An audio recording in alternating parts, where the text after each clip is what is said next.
مولا علی رضی اللہ تعالیٰ عنہ نے تو آقا حضور علیہ السلام کے آرام کا خیال رکھتے ہوئے نماز عصر قضا کر دی، لیکن حضور علیہ السلام کی دعا سے سورج واپس پلٹا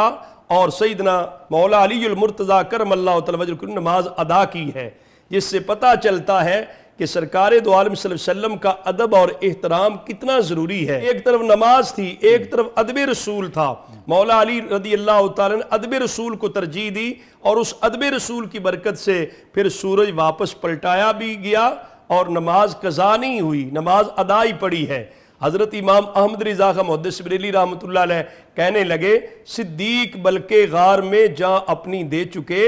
حفظ جان تو اصل فروز غرر کی ہے، مولا علی نے واری تیری نیند پر نماز، وہ بھی عصر جو سب سے اعلیٰ خطر کی ہے، ثابت ہوا جملہ فرائض فرو ہے، اصل الاصول بندگی استاج ور کی ہے۔ تو حضور کی ذات پہ ایمان، حضور کا ادب، حضور کی محبت، اس کے بغیر تو کوئی نہ نماز قبول ہے نہ روزہ حج زکوٰۃ قبول ہے، اس لیے کہ ایمان نام ہی ادب رسول صلی اللہ علیہ وسلم کا ہے۔